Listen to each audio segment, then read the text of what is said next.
vocês uma boa notícia, pelo menos para uma moradora lá do Jardim Bandeirantes, na Zona Oeste, que ganhou o prêmio de R$100 mil do Nota Paraná, sorteado hoje pela manhã. Já o prêmio principal, de R$1 milhão, saiu para um morador de Paranaguá. Londrina ainda então com o tempo bastante fechado. O Meio-Dia Paraná volta já com a cobertura especial de estragos da chuva pelo Paraná.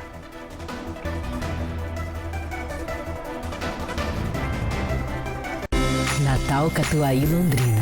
O amor inspira. Cliente estrela ganha um panetone trufado Copenhagen. Concorra ainda a um BYD Song Pro GL. Sabia que o filtro do seu purificador precisa ser trocado a cada 6 meses? Na Recorre tem o modelo certo para deixar sua água sempre pura. Filtros de várias marcas e modelos. Ligue 43 3323 1180. Recorre, Rua Bahia 57. Nossas usinas parceiras geram energia renovável e mais barata. Direcionamos os créditos de energia para a sua unidade consumidora. Assim, você recebe energia renovável em sua casa ou empresa com até 20% de desconto. Faça parte. Os melhores produtos para o seu Natal estão com ofertas incríveis aqui no Condor. Confira! Leite UHT Clube Condor a partir de R$ 3,78. Arroz branco Rampinelli R$ 24,98. Batata R$ 1,97 o quilo. Queijo mussarela Litoral fatiado 400 gramas R$ 16,90. Filezinho Sassami Copacol 1 quilo R$ 16,90. Colchão mole R$ 34,97 o quilo. Sabão Tixan 2 quilos e 200 R$ 18,95. Natal Condor. Há 50 anos, um laço de amor com você.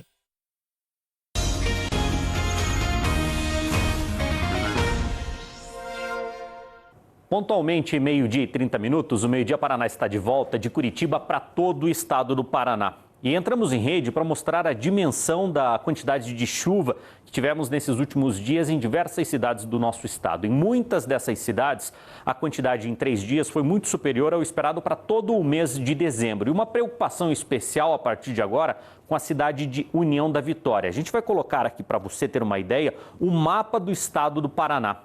Nossas equipes estão em deslocamento para a cidade de União da Vitória para trazer o impacto de toda essa chuvarada lá na cidade de União da Vitória.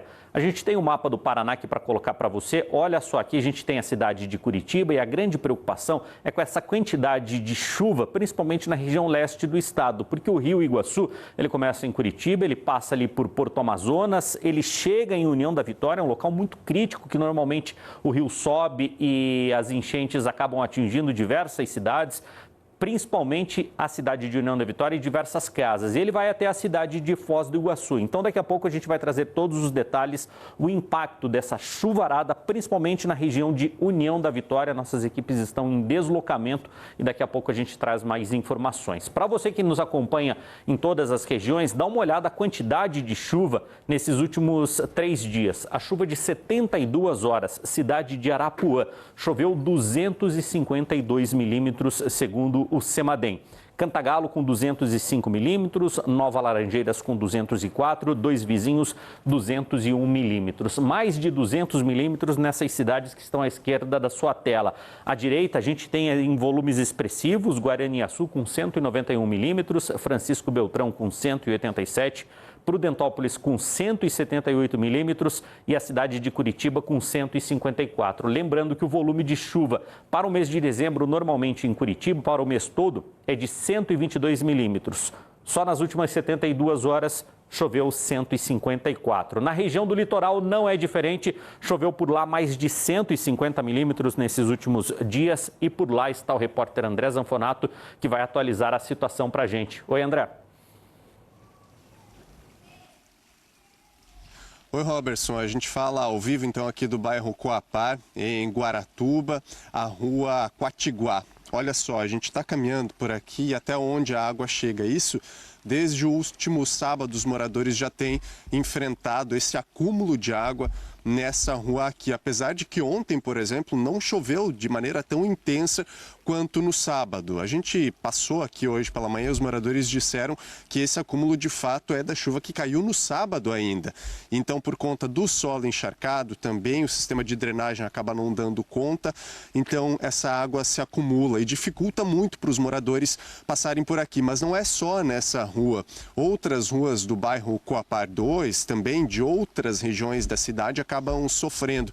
No último sábado, por exemplo, registros aconteceram então no Coapar 1, no Coapar 2 e também no balneário de Coroados, aqui em Guaratuba. Então, pelo menos nesses 3 pontos, os moradores sofreram aqui na cidade. A gente preparou uma reportagem na manhã de hoje para você conferir como está essa segunda-feira aqui em Guaratuba. Veja só.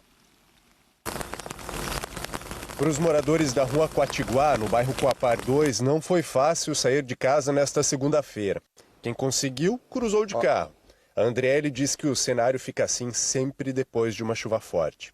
Se você for nas outras ruas, ela escoa água. A nossa é a única que é a mais baixa. Eu moro bem no comecinho da rua. Eu tive que erguer o meu terreno porque entrava água dentro da porta. Só que nas outras ruas não alaga como essa. Então nós estamos sofrendo desde sexta. A vez passada que teve chuva, a gente teve que sair daqui de barco. O domingo foi de chuva fraca e mesmo assim a água não saiu dali.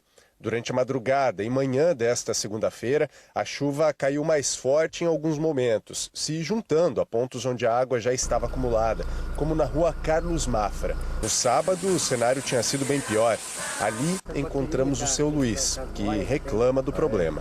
Sábado aqui para nós foi feio. O bombeiro esteve aqui, daí teve gente que foi com o bombeiro, teve gente que não foi. Daí internos, nós tivemos de pegar, levantar todas as coisas dali dentro de casa ali, para não molhar, para não encharcar, como encharcou bastante coisa. Foi perdido muitas coisas ali que está sendo perdido. Há de pegar draga e pegar e fazer um valetão grande aqui, manilhar, mas eles não dão assistência para a gente aqui. A água que transborda é do rio Carvoeiro. As marcas dessa subida estavam na casa onde vive a família do Alisson. Eles precisaram sair no sábado para não ficarem ilhados depois que a casa foi invadida pela água. Aí, ó, alagou tudo a nossa casa de novo. Banheiro. Tava trabalhando, daí minha esposa ligou falando que tava alagando aqui em casa. Daí o seguinte, daí eu peguei e vim pra casa correndo, né? Daí a água já tava dando na cintura aqui na rua, né? É complicado, cara. Todo ano que chove, aqui alaga, cara. Todo ano é assim.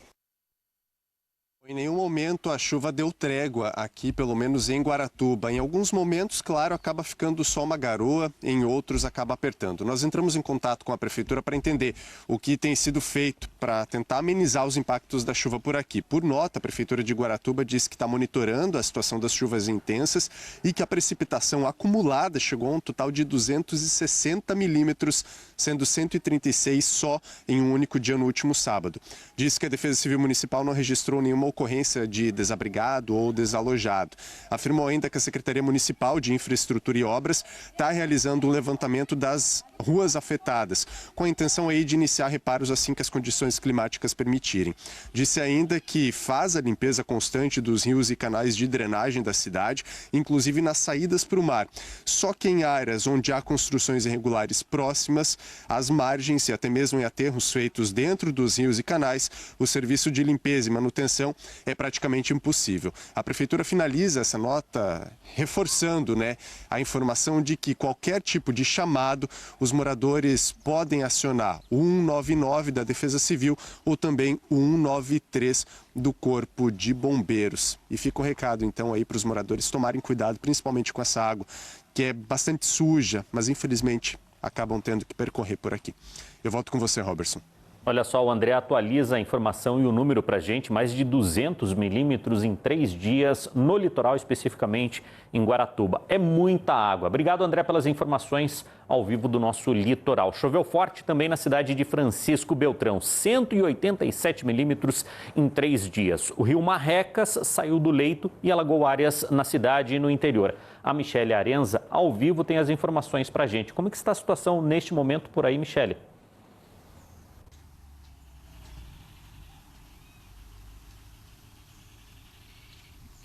Robertson, nesse momento, os rios já voltaram para o leito aqui em Francisco Beltrão. Em alguns pontos, algumas ruas, parques e até algumas casas ficaram alagadas. Dependendo do instituto, né, a quantidade de milímetros, o Instituto de Desenvolvimento Rural, que tem uma estação bem próxima ao centro aqui, registrou 208 milímetros em 25 horas. Isso do fim da tarde de sexta-feira para o fim da tarde de sábado. Para a gente ter uma ideia, a média aqui na cidade é de 175 milímetros nesse mês de dezembro.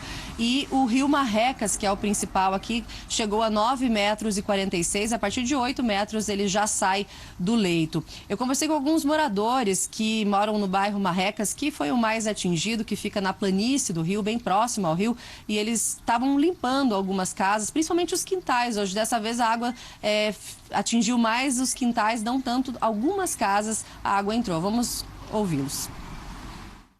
Não chegou a entrar na casa? Não, graças a Deus que não, né? Mas mesmo assim a gente tirou a mudança, né?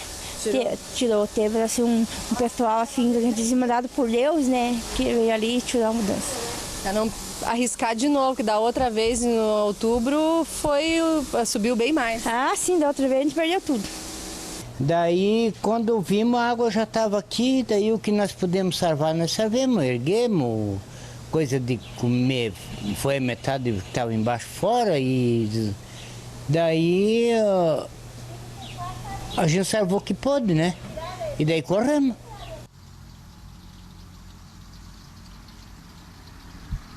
A Prefeitura de Francisco Beltrão informou que dessa vez a enchente não foi tão trágica como a de outubro de 2022, em que mais de 300 famílias ficaram desabrigadas e perderam móveis e tudo, apesar de ter chovido praticamente a mesma coisa, e dessa vez a chuva foi ainda mais concentrada, porque dessa vez uma obra de contenção de enchente, que é um desvio do rio Marrecas, que leva o excesso de água por um túnel que tem 1,2 km que passa por baixo da cidade, leva esse excesso de água lá para baixo da área urbana, estava pronto e funcionou. Quando o rio atinge uma certa cota, as comportas abrem e essa água desvia por baixo da cidade. Esse túnel, então, ajudou a evitar que a enchente fosse maior ainda esse ano, como foi a de outubro de 2022, segundo a Prefeitura aqui da cidade. Robertson. Que bom que deu certo a obra. Obrigado, Michele, pelas informações do sudoeste do estado, região que normalmente também tem um impacto muito grande cada vez que chove muito. O que aconteceu nesse fim de semana? Obrigado pelas informações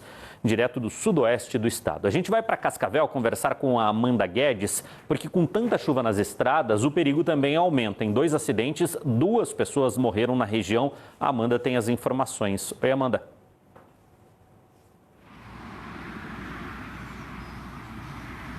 Oi, Robertson, boa tarde para você e a todos. Um acidente gravíssimo da BR-163 que liga Cascavel a Toledo. Nas imagens a gente vê que esse carro cinza ficou completamente destruído. Ele era dirigido por Diego Vieira, de 36 anos, enfermeiro que fazia essa rota todos os dias e estava indo trabalhar. Segundo a PRF, Diego perdeu o controle da direção, subiu no canteiro até atingir outro carro do outro lado da pista. Esse outro veículo, o condutor ficou ferido e foi levado para o hospital.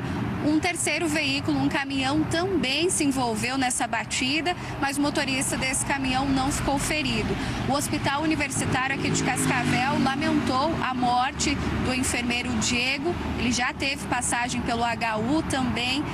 O hospital lamentou pelas redes sociais. E outro acidente, dessa vez na PR-239, em Assis Chateaubriand, um motorista de 56 anos morreu. O carro dele foi atingido por uma van que também perdeu o controle e acabou atingindo a pista contrária, invadindo a pista contrária. Já o motorista dessa van não se feriu. Agora os acumulados realmente impressionam. Só aqui em Cascavel, de sexta-feira até ontem, choveu 131 milímetros, o que fez com que muitas rodovias acumulassem água. É o caso desse local onde nós estamos, onde pista está interditado uma parte. PRF orienta os motoristas a reduzirem a velocidade e dirigir com o farol baixo em caso de neblina.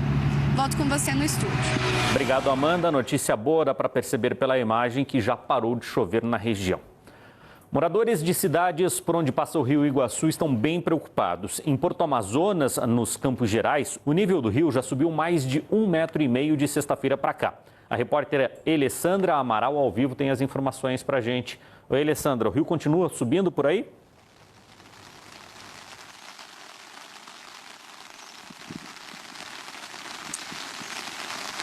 Continua, Robertson, desde a madrugada de hoje, inclusive, mais de 60 centímetros. Boa tarde para você, boa tarde a todos.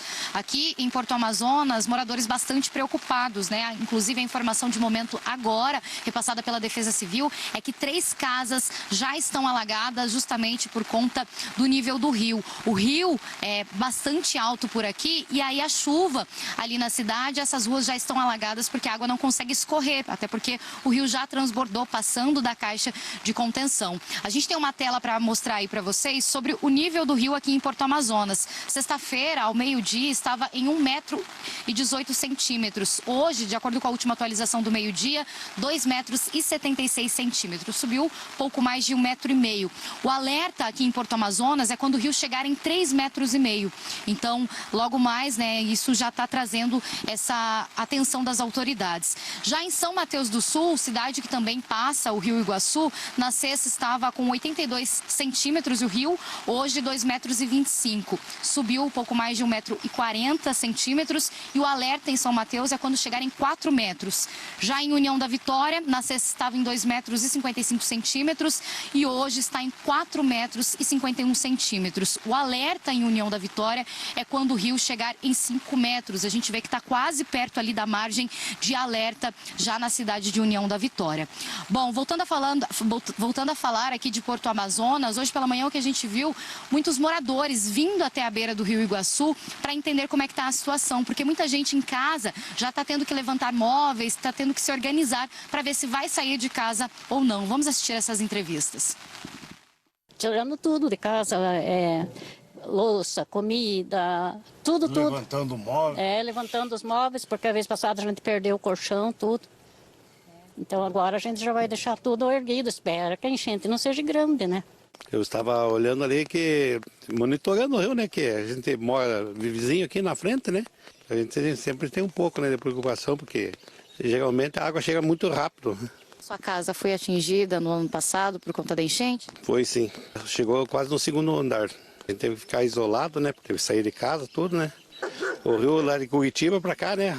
Então, quando chove muito na capital, alaga para cá. Qual foi a diferença de sexta-feira para agora?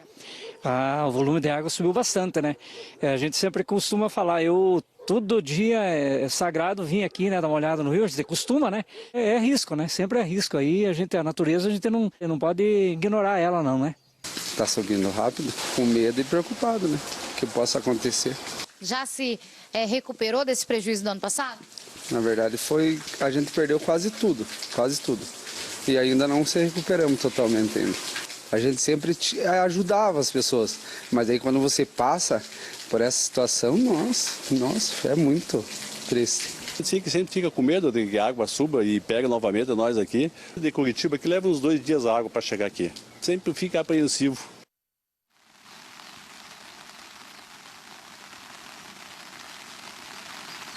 Exato, o impacto aqui em Porto Amazonas, alguns dias depois, por conta dessa chuva em Curitiba. Bom, eu falo agora com o Marcelo Domingues, representante da Defesa Civil aqui em Porto Amazonas, para explicar para a gente o que a população precisa fazer agora, justamente porque o rio não para de subir.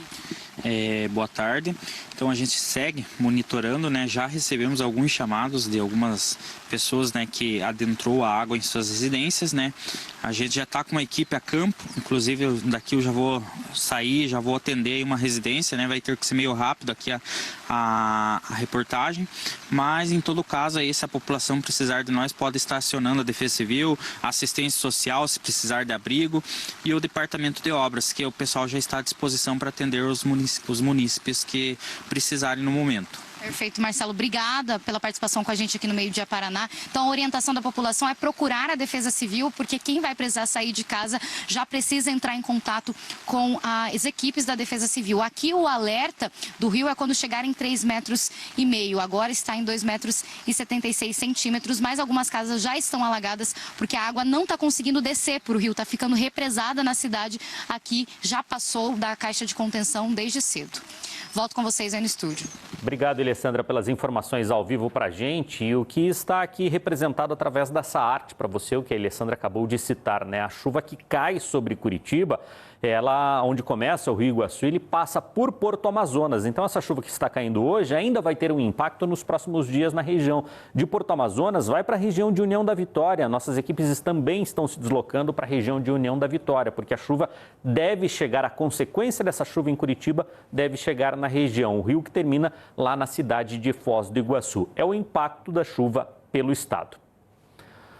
No centro-sul do estado, a BR-277 está totalmente interditada desde a noite de sábado, quando um deslizamento de terra atingiu a rodovia na Serra da Esperança. Agora há pouco, a Mônica Dal trouxe as informações para a gente aqui, quem estava acompanhando o Meio Dia Paraná na cidade de Curitiba. E agora, para quem acompanha em todo o estado do Paraná, a Samile Penteado também acompanha essa situação da BR-277. A Mônica está tentando o deslocamento para o ponto onde teve o deslizamento. Conta mais para a gente a situação de momento na BR-277, Samile.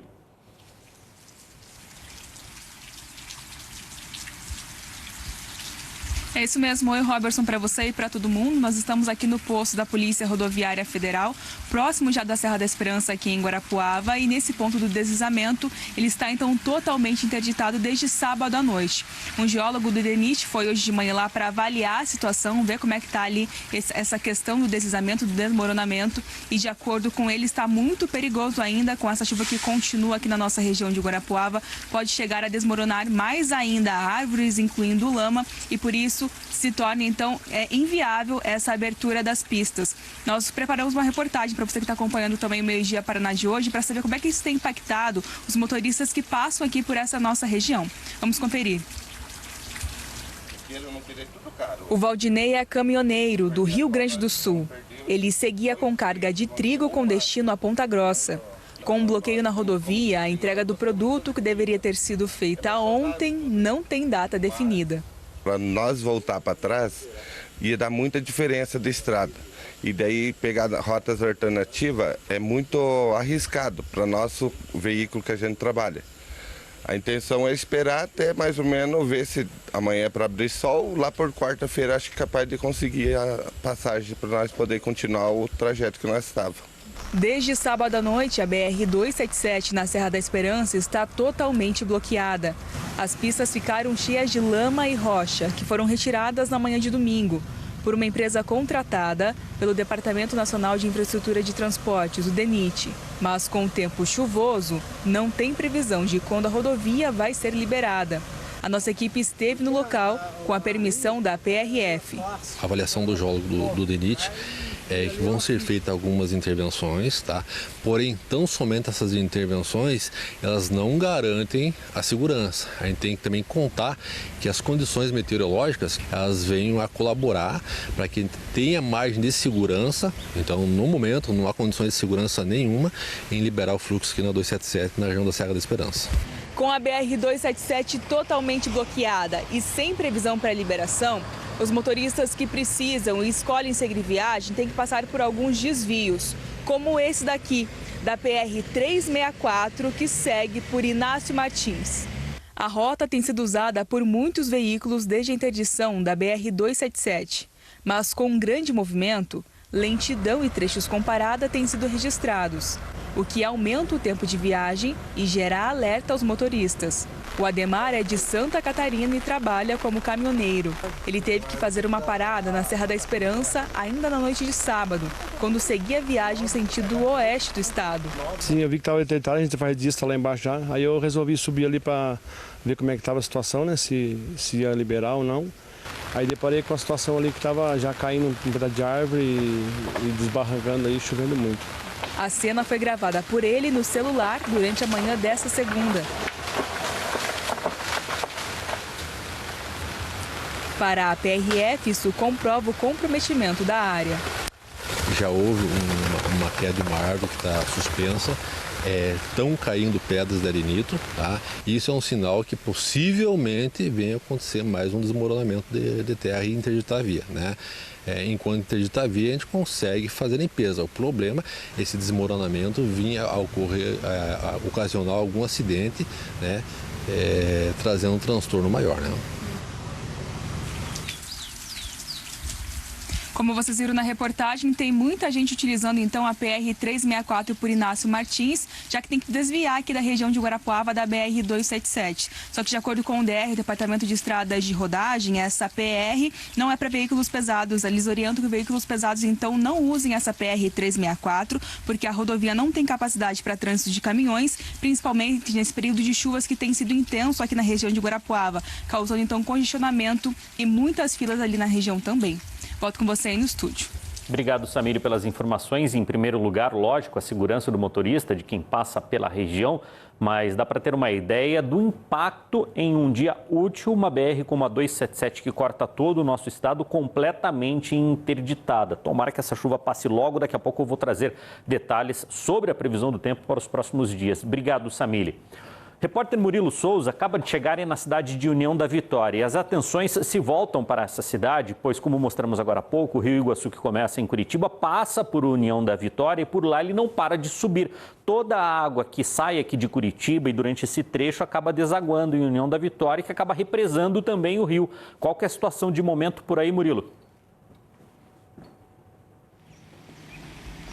Robertson, boa tarde para você, boa tarde a todos. Na verdade, a gente chegou em São Mateus do Sul. Nós estamos em São Mateus do Sul neste momento, que fica a 80 quilômetros de União da Vitória, também às margens do Rio Iguaçu e também com preocupação sempre que chove bastante e choveu bastante nesses últimos dias. Desde sexta-feira, mais de 80 milímetros por aqui. Com isso, o nível do Rio Iguaçu, que na sexta-feira estava em 86 centímetros, agora já passa de 2 metros. Está com 2 metros e 25 centímetros aqui na cidade de São Mateus do Sul. E também está muito ainda presente na memória dos moradores a enchente do ano passado, quando o rio passou aí, ou chegou muito perto, na verdade, dos 6 metros. Então, toda essa preocupação, eu conversei agora há pouco com a Defesa Civil. Por aqui, o nível de alerta é a partir de 4,5 metros e com 4 metros e 62 centímetros, as primeiras casas já começam a ser alagadas aqui em São Mateus do Sul. Então, você vê ao vivo agora, na medição aqui às margens do Rio Iguaçu, 2 metros e 25 centímetros, indo para 2,26, subindo entre 2 e 3 centímetros por hora aqui em São Mateus do Sul. A gente também tem imagens para mostrar para você de agora a pouco do Rio Iguaçu em União da Vitória. Por lá, o nível do rio subiu cerca de 2 metros desde sexta-feira. Estava com 2,5 metros e agora, então, se aproxima de 4,5 metros. Por lá, o nível de alerta é a partir de 5,5 e com 6 metros aí as primeiras casas começam a alagar. A Defesa Civil por lá está indo nos locais que são mais críticos e, é claro, a gente vai seguir para União da Vitória e vai acompanhando ao longo da programação da RPC como está a situação nas cidades aqui do sul do estado que estão em alerta nesse momento por causa de toda essa chuva. Robertson. Obrigado, Murilo, pelas informações. Falei que o Murilo já estava em União da Vitória, que a informação chega muito rápido para a gente aqui e o Murilo está em deslocamento. Ele saiu hoje cedo aqui da cidade de Curitiba, diante desse cenário onde o rio não para de subir. Ele já está chegando à marca dos 5 metros, como disse o Murilo, em União da Vitória. Ele está a aproximadamente 80 quilômetros, ele está a caminho, vai trazer mais detalhes também logo mais no Boa Noite Paraná, uma cidade que passa a ter uma preocupação especial por represar muito a água desse rio que começa aqui na cidade de Curitiba. Murilo, boa viagem para vocês, vão com calma e tomara que esse rio não suba tanto aí que cause problema para a comunidade. Em São Mateus do Sul, algumas casas já começam a ser alagadas, como disse o Murilo. Obrigado pelas informações, boa viagem para você até a cidade de União da Vitória. Do Murilo Souza, a gente volta para a BR-277, mas aqui na descida da serra em direção ao litoral. A Vanessa Rumor tem informações para a gente e fala um pouco do congestionamento e do impacto de toda essa chuva na descida da serra. Vanessa? Robertson, a gente está no ponto aqui da BR-277, muito perto do Viaduto dos Padres, e nesse ponto aqui exatamente é onde o trânsito na pista de subida está acontecendo descida e subida, ou seja, a pista de subida está sendo usada tanto para descer quanto para subir. A descida está na contramão, digamos assim, né? Porque esse aqui é o ponto onde teve a interdição. Então, para que a descida não fique totalmente bloqueada, para que os carros continuem podendo seguir viagem, aí a concessionária colocou a descida aqui na pista de subida, portanto. Então, tá uma faixa para subir, uma faixa para descer, tudo na pista de subida, portanto. É um trecho que está, então, com as duas pistas fluindo como descida e subida. E por conta disso, tem fila. A subida da serra está com pelo menos 3 quilômetros de lentidão, mais ou menos uma meia hora para percorrer esse trecho. Ontem também já foi assim, com bastante trânsito. A descida tem um pouco de lentidão também. E de acordo com a concessionária, pelo menos a previsão está mantida para terminar as obras até o dia 21 de dezembro. E a gente fica na expectativa que esse prazo se cumpra, apesar da chuvarada forte que cai aqui na região da serra. O motorista vai ter que ter paciência. A gente conversou com alguns motoristas que passaram aqui pela região hoje cedo e vamos ver. Todo final de semana tem que estar pra cá, que eu venho trabalhar de lá pra cá, né? Tem o caso ali, daí todo final de semana tem que vir mexer ali, mas pra descer tá mais difícil, pra subir tá mais tranquilo. No fim do ano vai aumentar, o povo vai querer descer pra praia, então vai estar bem difícil mesmo. Eu acho que vai dar um problema grande para descer, porque vai demorar bastante tempo para descer. Bom, a gente está descendo toda sexta-feira, né, para Paranaguá. E a estrada está bem péssima por conta, às vezes, do desvio, né? Até na sexta-feira a gente desceu. A gente levou 3 horas para descer. E estava muito calor, né? Além do deslizamento, né? Que pode causar acidentes, né? O trânsito de caminhão de Paranaguá, que o fluxo é grande, então a gente fica bem preocupado. Notícia boa que essa chuva deve dar uma trégua para os próximos dias. Eu aproveito para trazer informações da previsão do tempo. Antes a gente falou agora há pouco com o Murilo, direto de São Mateus do Sul, que algumas casas já estariam alagadas. A água começa a chegar próximo dessas casas, com o rio subindo, aí sim essas casas devem receber essa água e, infelizmente, tomara que não suba tanto, né? E a expectativa é que essa chuva perca força aí nos próximos dias e até mesmo nas próximas horas. Hoje não. Tem chuva prevista para todo o estado do Paraná, como você vê nesse mapa. Hoje ainda estamos numa situação de alerta. Na parte em vermelho, que pega todo o estado do Paraná, a gente tem chuva de até 100 milímetros, raios e temporais localizados em algumas regiões. Nessa parte, bem na região central do estado, onde tem o roxo, aí sim, perigo extremo, com chuva de até 150 milímetros, raios e temporais. Isso para a segunda-feira. A partir de amanhã, aí sim, a previsão do tempo, só em relação à quantidade de chuva, antes de passar para amanhã, a gente destaca Ponta Grossa, olha só, 110 milímetros de chuva para hoje, 98 para Guarapuava, União da Vitória 44 e 68 milímetros de chuva para a região de Curitiba. Isso por causa desse sistema que gera uma instabilidade muito grande, esse sistema de baixa pressão, é o B da bagunça. A partir de amanhã ele começa a se deslocar por causa de um cavado. O cavado significa uma corrente de vento muito forte, muito intensa, que vai empurrar todo esse sistema para o oceano. E aí sim o tempo começa a mudar. O sol já volta a aparecer em algumas regiões do nosso estado, principalmente na região oeste, Foz do Iguaçu, Paranavaí, noroeste do estado, também pode ter o sol aparecendo entre nuvens já nesta terça-feira. Aí tem Francisco Beltrão e Pato Branco também. Então, o sol pode amanhecer com chuva, o sol deve aparecer em algumas regiões entre nuvens. Quando a gente vem para o leste do estado, ainda é preciso ter um pouco de paciência. Tem previsão de chuva, não tão forte como nos últimos dias, mas a terça-feira ainda tem previsão. Como aparece nessa tela aqui, 35 milímetros de chuva para a cidade de Curitiba na terça. Na quarta já reduz para 8, o sol aparecendo entre nuvens. Na quinta-feira apenas 1 milímetro. Sexta-feira para de chover. É a previsão por enquanto para a cidade de Curitiba. Ponta Grossa, que chove muito hoje, com a máxima de 24 graus, previsão de 26 milímetros para terça-feira, bem diferente já a partir de amanhã. E quarta-feira o sol já começa a aparecer entre nuvens na região, não tem mais previsão de chuva. Para você que nos acompanha na região central do estado, essa é a previsão. A chuva também dá uma trégua a partir de quarta-feira, não tem previsão e a temperatura volta a subir, podendo chegar a 28 graus já na quinta-feira. Maringá, onde o impacto foi muito menor, mas você que nos acompanha aí é da cidade de Maringá, terça-feira com um pouco de chuva, sol entre nuvens na quarta e sol a partir de quinta-feira já com tempo seco e temperatura alta. Londrina, uma situação parecida também, a partir de quinta e sexta-feira, sol aparecendo e temperatura subindo.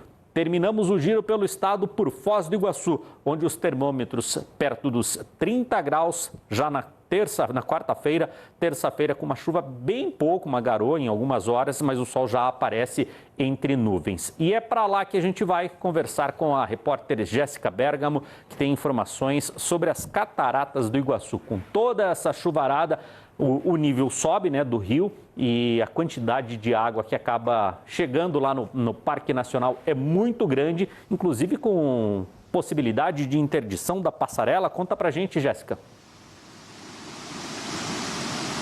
Uma ótima tarde a vocês. É isso mesmo, o volume aumentou em quase 5 vezes, né, o volume da água aqui nas cataratas, e por isso o cenário já é outro. A gente está aqui em cima e mostra para vocês agora toda essa beleza. No começo da manhã de hoje, o volume chegou a 7.800.000 litros de água por segundo, equivalente a mais de 5 vezes o volume normal, que é de 1,5 milhão de litros de água por segundo. Agora já diminuiu um pouco, está 7.500.000 litros de água, né? O parque continua funcionando normalmente, mesmo com tanta chuva. A gente vê que os turistas estão aqui.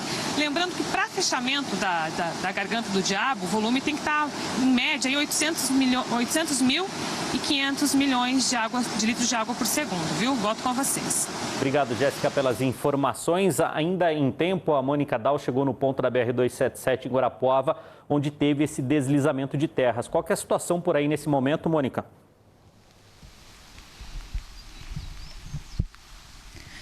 Sim, Robertson, nos aproximamos com autorização da Polícia Rodoviária Federal e por aqui não para de chover.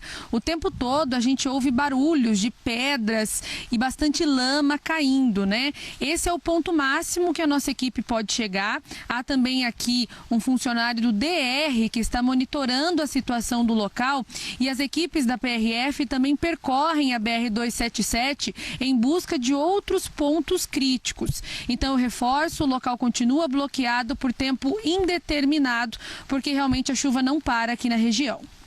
Esse é um dos principais assuntos também do Boa Noite Paraná de hoje. Você acompanha todos os detalhes direto da região central do estado. Muito obrigado pelo carinho, pela audiência. Venha o Globo Esporte. Até amanhã.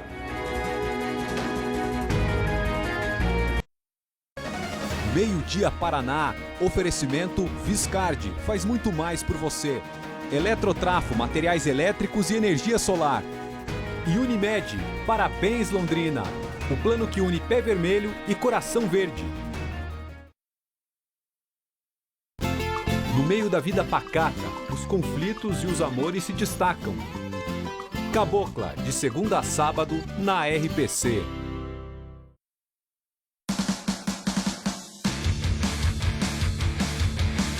Globo Esporte. Oferecimento: Raul Fulgêncio, segurança de fazer o melhor negócio. E Balarote, tudo para construção e acabamentos.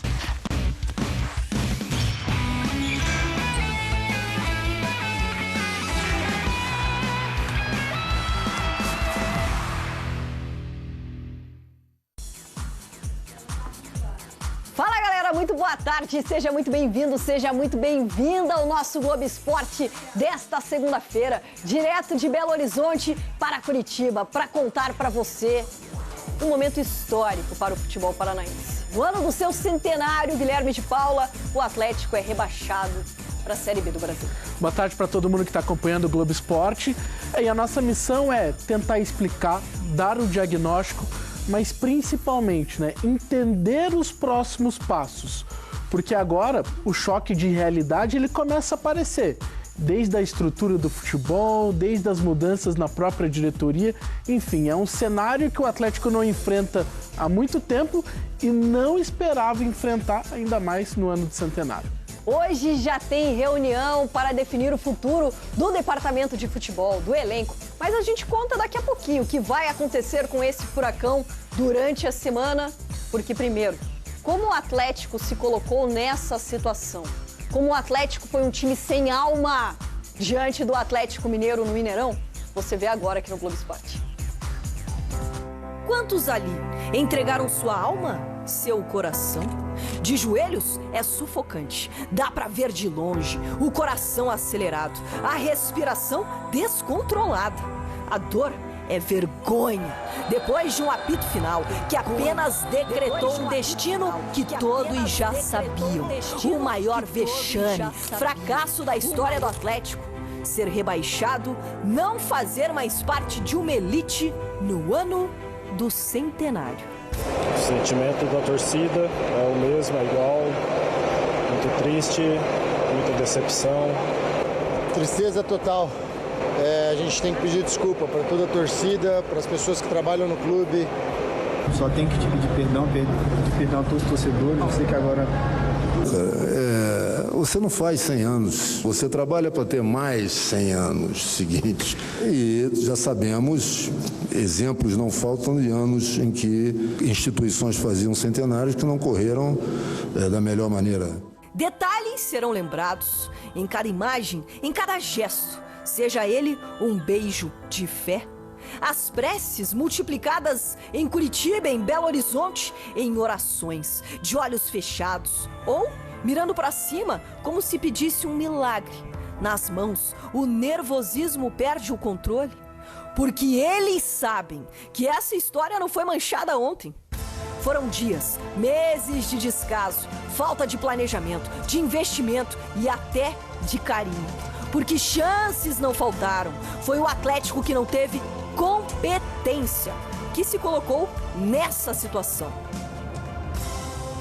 Nós tivemos, como equipe, muitas e várias oportunidades de estar agora extremamente tranquilo. Não vamos ficar arrumando justificativa nem bengala. Não fomos competentes para isso. Nos momentos em que estiveram todos nas nossas mãos e que nós deveríamos ter tido uma resposta positiva. Não foi falta de entrega, não foi falta disso. Não tivemos a competência necessária. Eu acho que nós falhamos muito no aspecto mental, muito. E a competência técnica, competitiva para alcançar o objetivo. Gols nos acréscimos, a pior campanha da história em casa no Brasileirão, confrontos diretos perdidos para times que se sentiram à vontade na arena. E quando o Atlético entrou em campo na Arena MRV, já parecia estar moralmente rebaixado, apático, abatido, tenso. Dava para ver, sentir, era olhar para o campo, para o banco, para a beira do gramado. El Comandante foi ídolo nas 4 linhas, mas ali não deu certo. Por trás de cada sentimento, uma série de erros, que chegou ao ápice, na verdade, aos 13 minutos do primeiro tempo, quando lá em Bragança Paulista, o Bragantino abriu o placar. O Atlético, naquele momento, entrava na zona de rebaixamento para desta vez não sair mais. Red Bull Bragantino faz 1-0 com Juninho Capixaba. Vitória do Bragantino obriga a vitória do Furacão. Mas mesmo não merecendo pelo nada que mostrava em campo, porque eram trocas de passes sem sentido, bola nos pés do adversário esperando o quê? Ainda tinha esperança, lá em São Paulo. Só que aos 37 minutos, quando o Fluminense fez 1-0 no Palmeiras, ninguém mais acreditava. 0 para o Palmeiras, 1 para o Fluminense. Segue na zona de rebaixamento e agora precisando de vitória o Furacão para fugir do rebaixamento. O sentimento é de que quem realmente queria ficar, lutar, fazia de tudo. Defesaça do Micael. E por mais que Micael quisesse desdizer tudo isso, por mais que Pablo tenha acertado essa bola no travessão, porque naquele momento só uma vitória salvava o Atlético e rebaixava o Atlético Mineiro, o destino já parecia ter escolhido quem não estaria ali mais no ano que vem. Pênalti de Eric. Aquele mesmo Eric que na última quinta-feira fez o gol de empate com o Bragantino, que garantiu o Atlético na primeira divisão. Resultado que o Furacão, mais uma vez naquele dia, não teve a competência de segurar. Hulk na bola. E neste duelo, adivinha, Micael defendeu. Mas com um requinte de crueldade, Rubens cravou na memória do torcedor do Atlético Paranaense o momento em que 13 anos depois, um Furacão que eternizou conquistas como a da Copa do Brasil, 2 sul-americanas, que provocou adversários, voltou a conjugar um verbo: cair. Depois de 34 anos, o futebol paranaense fica sem nenhum representante na Série A do Campeonato Brasileiro. Fernando, desolado na trave. Canóbio, jogado no chão. Lúcio, sem muitas palavras, já com cara de despedida, não fica? Thiago Heleno caminhando para a entrevista. Coube a ele as primeiras palavras de um Atlético oficialmente rebaixado pela 4ª vez na história. Mais uma vez pedir desculpa. Sei que esse rebaixamento ele vai sobrar para algumas pessoas, né? Mas muitos vão sair ilesos, né? Pelo fato de não ter aparecido, não ter jogado, né? Muitas das vezes alguns jogadores jogando sem ter condições, no limite, para poder ajudar. Os jogadores têm culpa, a diretoria tem culpa, os treinadores que passaram têm culpa. Você fica? Eu não sei. Depois da saída do gramado, diversos jogadores, especialmente os líderes do elenco, tentaram encontrar respostas para o 4º rebaixamento na história do clube. Não sei o que vai com o clube que vai decidir, essa não é uma preocupação. Eu acho que hoje é um dia para se lamentar, não tem nem como pensar em futuro, o que vai acontecer. É triste o que a gente está vivendo hoje, no dia de hoje, mas a partir do próximo ano é levantar a cabeça e colocar o time de volta no lugar que não deveria ter saído, que é a 1ª divisão. Isso tem que ser muito claro para quem permanecer no clube. Eu tenho contrato, quero ficar, todo mundo sabe o amor, o carinho, o respeito que eu tenho pelo clube. Que é a minha casa, né? Mas vamos viver um dia de cada vez, como eu falei, é um dia muito triste para todos. Infelizmente, caímos no centenário, caímos. Mas agora nós temos que pensar uma coisa, ter a paciência e ter o controle para poder reverter essa situação. O Petralha faz falta em qualquer momento. Faz 4 anos esse cara está sofrendo com essa situação. Sabe, eu acho um absurdo as pessoas chegarem e falar o Petralha é isso, o Petralha é aquilo. É muito triste, cara. Vamos fazer o quê agora? É um desabafo sim, cara, porque dói. Porque eu sei o que aconteceu. Então, por isso que eu falo. Dentro de um castelo, quando existe qualquer porco que entra dentro, ele vai fazer. E depois, para limpar, é muito difícil. Da Arena MRV para o encontro com a revolta de torcedores em Curitiba. Cansados de desculpas, de promessas, foram várias vazias no ano mais emblemáticos da história desta geração. Porque todas elas, todos os detalhes, os erros deste centenário, de suas caras, de seus dirigentes, serão lembrados. O clube seguiu de cabo a rabo a cartilha do rebaixamento. E é o torcedor que por muito tempo, por toda a história, vai revisitar este dia eternizado. 8 de dezembro de 2024, o dia do maior vexame da história do Clube Atlético Paranaense. Maior vexame da história do Clube Atlético Paranaense?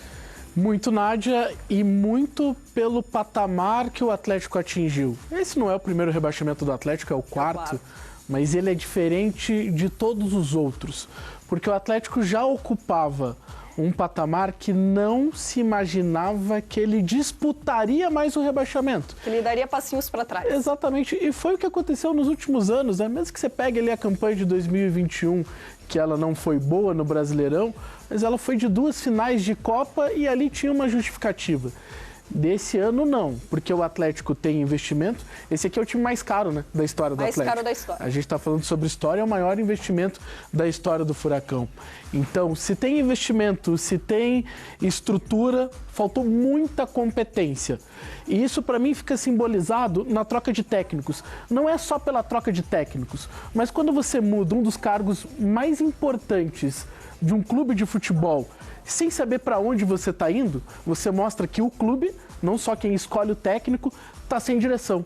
E o Atlético foi um clube sem rumo, que agora encontra o destino da segunda divisão, a Série B em 2025. Atlético Paranaense que foi rebaixado em 1989, 1993, 2011 e agora em 2024, ano do seu centenário. E eu sei que o torcedor do Atlético Paranaense quer saber o destino de Lúcio Gonçalves. Há muitas semanas aqui no Globo Esporte a gente tem dito que independentemente do que acontecesse, a situação do Lúcio seria assim, avaliada no final da temporada, porque ele não era unanimidade. 26% de aproveitamento, 9 derrotas, 2 empates, 3 vitórias do Lúcio Gonçalves em 13 partidas no Campeonato Brasileiro.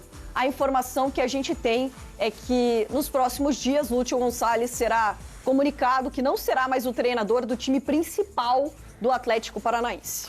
É um destino natural porque é um trabalho que não deu certo. E aí não é só o Lúcio que tem responsabilidade. Claro, o trabalho dele foi muito frágil, Nádia, mas também quem escolheu. E aí a gente volta para aquela questão de um clube Será sem que ele rumo fica? E sem ideias. Não acredito, né? E nem deveria ficar pelo trabalho que não foi nada bom, a tendência é que saia. Bora fazer o seguinte, a seguir aqui no Globo Esporte, vamos falar, Paulo Autori fica ou não no Atlético Paranaense. O pacotão de jogadores que deixará o clube nos próximos dias, que não cabem em uma Série B do Campeonato Brasileiro. Lucas Ronier já tem destino no Coritiba? O Globo Esporte volta já.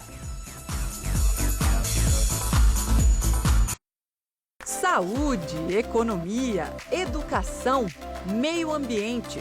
Você fica por dentro de tudo o que impacta a sua vida, o que impacta todo o estado. No Boa Noite Paraná, aqui na RPC. Para os que acreditam, nada